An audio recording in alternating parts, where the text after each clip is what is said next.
All websites are essentially a collection of files that are hosted on a server so that we can access them together, and they're kept together in a folder so that they are represented together for users. That's basically what it is. We're going to use JSFiddle today to play around with these different types of code, which on an actual website would be represented by different files, and you'd have to upload them. So this is sort of a simulator environment that allows us to try out the code without worrying about how all those files are collected together. You'll see when you first start this browser-based simulator that you have different boxes for different types of code.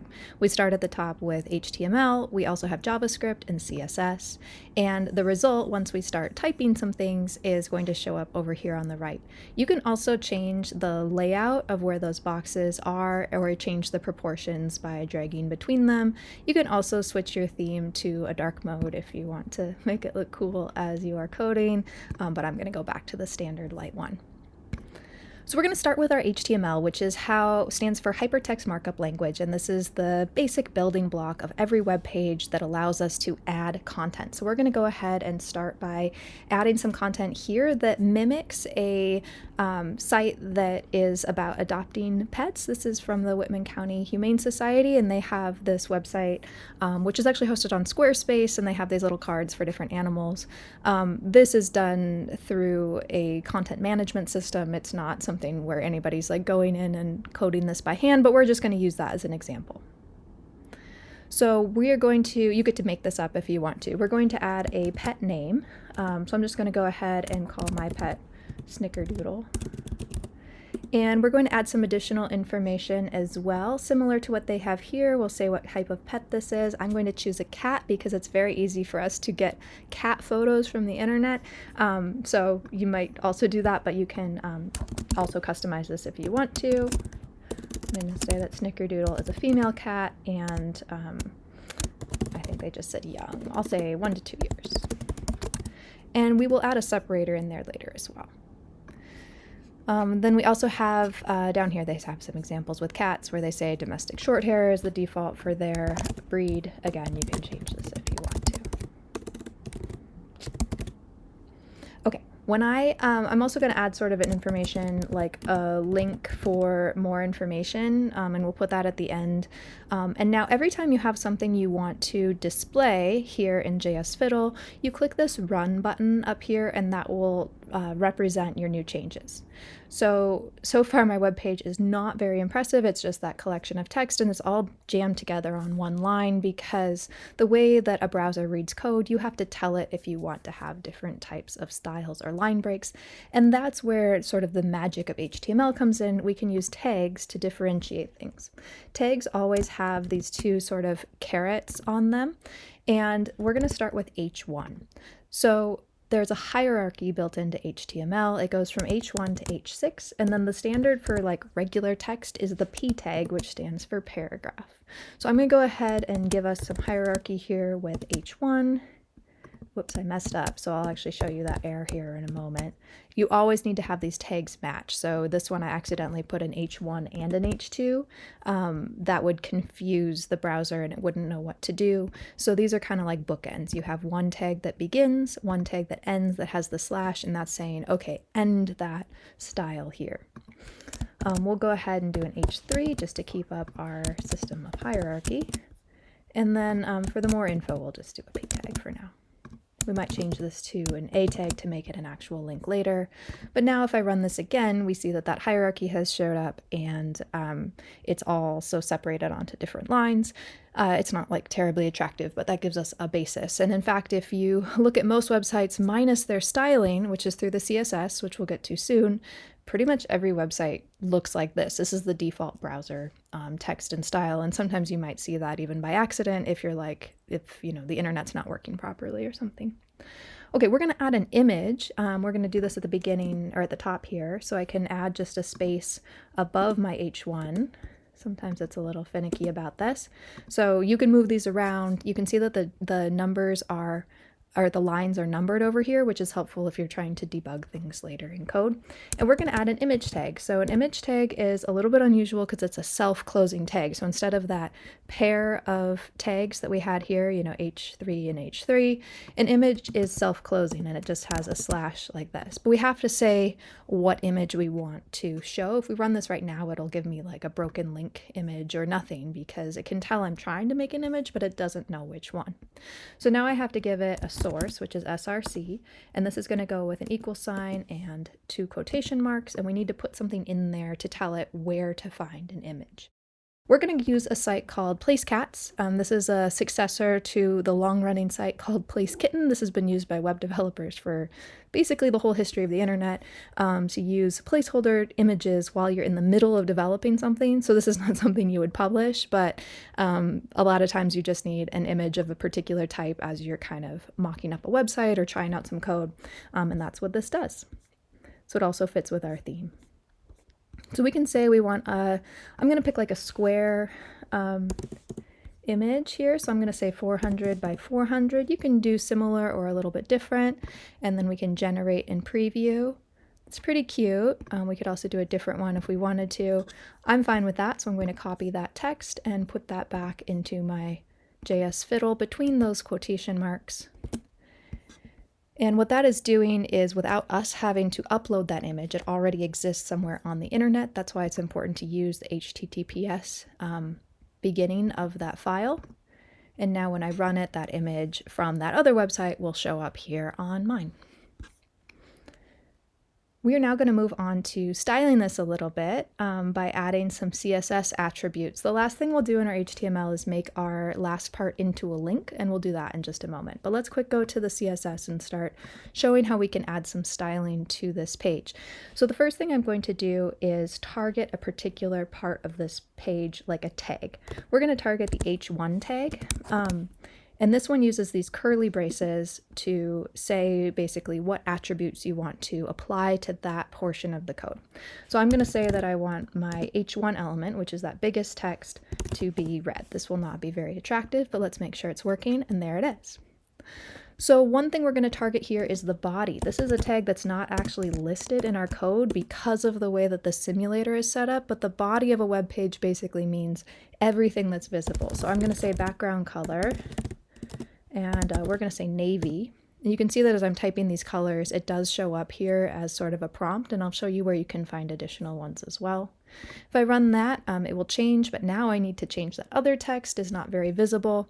I'm going to add another rule under the same attributes, under the same selector. So see, this is still under body, but I've added another attribute, and we're going to make the color white, just so we have some nice white text on our navy blue background.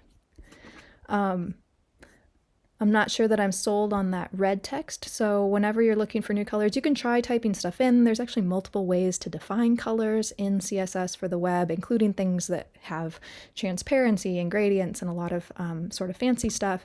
A really good resource for all types of code you might use is called W3 Schools, and you can also just pull from, this shows you basically every word color that is accepted in HTML code. So I can pick something like, I don't know, let's pick ghost white just for fun, and we can put that in for our headline. It does in fact register it. If it didn't, if I typed in something that didn't exist, it would alert me to that. It is basically imperceptible from the white, but we can tell it is different through our code. We're going to go ahead and go back and add a link now for that more info. So this is back in our HTML. And the link tag is A, it's for anchor. And then the attribute here is href, so this is basically saying, where do I want this to go? We don't really have anywhere for this to go, so I'm just going to go ahead and have it go to the PlaceCats website that we already had up. And what this does is make it a link. Right now we have the beginning of the link. This says basically, here comes a link, here's where it should go, and then the text is what will actually display on the web page, and then we have to complete it with an ending A tag to make the link end, otherwise it will just continue on for everything else on the page. And that changes the styling as well. So this is the default in the browser to make links blue. In some cases that might work, but in this case it doesn't if we're using the navy blue background. So I'm going to have to add a rule down here in my CSS for the A tag. And we're going to go ahead and say A, that's just for the link. We're going to say the color is, I don't know, let's say aqua here from their list.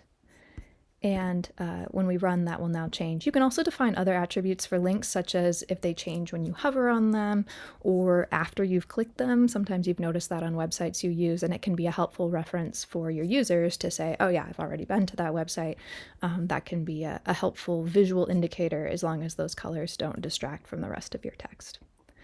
All right, now I have my little simulation here. What if we wanted this to be centered? There are two ways to do that, just to kind of show you some different things here. One is that I can use, again, under the body, which encompasses everything, I can use the text align attribute, if I spell it correctly. You'll notice that if I don't spell it correctly, the prompts kind of disappear, like it can tell me that it's not correct. And we're going to say text align center, and that will center everything that I've put on this page. I'm going to remove that rule here by putting 2 slashes in front of it. You'll see that it turns gray. That means that's kind of a nice way to basically remove the code. The browser will no longer register it, but it's in case I want it later, it's still there. It's called a comment. So you can also use that for notes to yourself. Another way I could do this is use the center tags. Wrapped around basically everything that I have on my page so far in the HTML. So those are 2 methods for doing the same thing. Which method is better really depends on the overall structure of your web page and also taking into consideration some things like accessibility. I am generally prefer to put things in the CSS if I'm changing a lot of things at once, because it makes it easier to change it back later if I need to, just by one line of code instead of trying to figure out where those tags were. But in this case, you can do it either way, just to show that there's multiple ways to accomplish a number of common things in code. At this point, this is all you have to do for this simulation, is just showing that you can navigate both this HTML and the CSS to make some changes.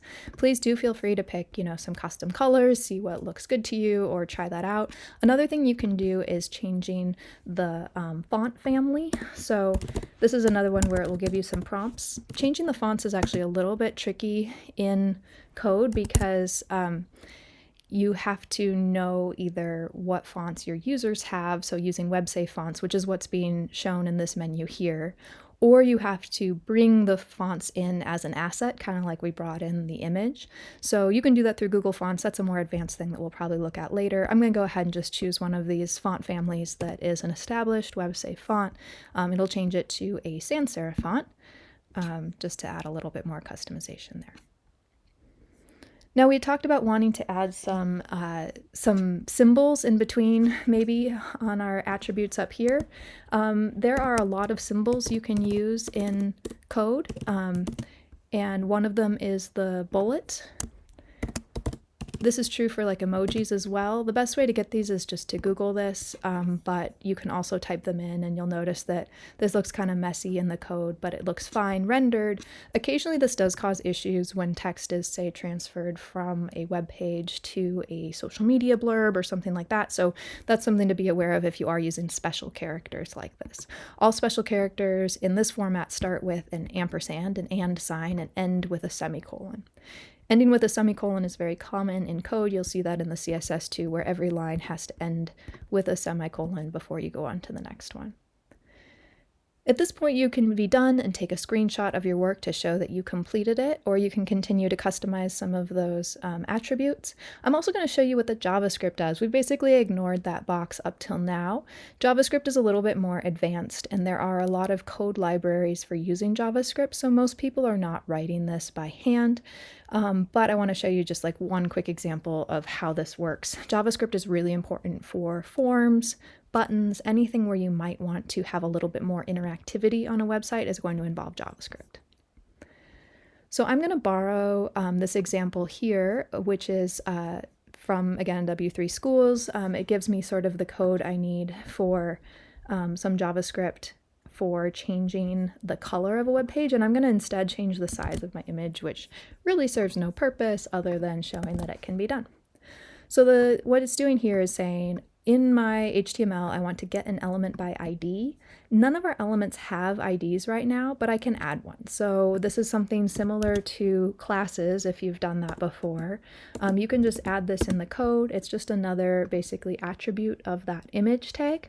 And I'm going to call this my photo. And I'm going to change the style here. This uses sort of this dot syntax, and we're going to change the width of it to be 100%, which means the full size of this this box. This is going to be very silly. There's really no point in doing this. And if I want, I could also add, this just is another way of changing it. I could do that in the CSS as well. But let's say I wanted to have a button that helps me do that. This is where I might be able to do that. So here's an example in their code where I could borrow this button code that they have already written. So now I'm going to add that under more info. We're going to say make image larger. And let's see, I forgot to do the function part here. So then I have to wrap it in these function tags. This goes as part of my JavaScript.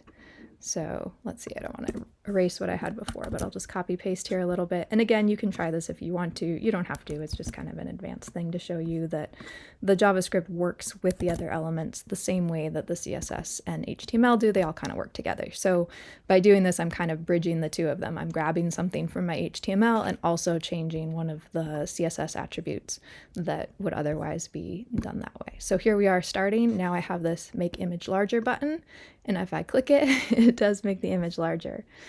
In this current setup, I have no way to make it go back to how it was other than basically rerunning or refreshing the page, and it'll go back to the starting point. So as soon as you start to add JavaScript, then you have to think about what is the next step. And this is where the usability steps can very quickly become more complicated. Every time somebody can go somewhere, they also need a way to come back. But JavaScript is another way that, for instance, sites often have like a dark mode and light mode. You can do that way.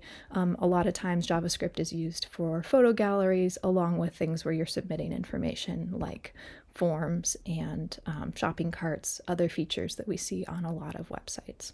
You're welcome to play around with that more if you want. Otherwise, just take a screenshot before you're done with this. Since this is browser-based, it won't save unless you log in, and you don't really need to for this. But please do make sure you have your work documented to show that you were able to successfully go through these steps and make a simulation of a web page.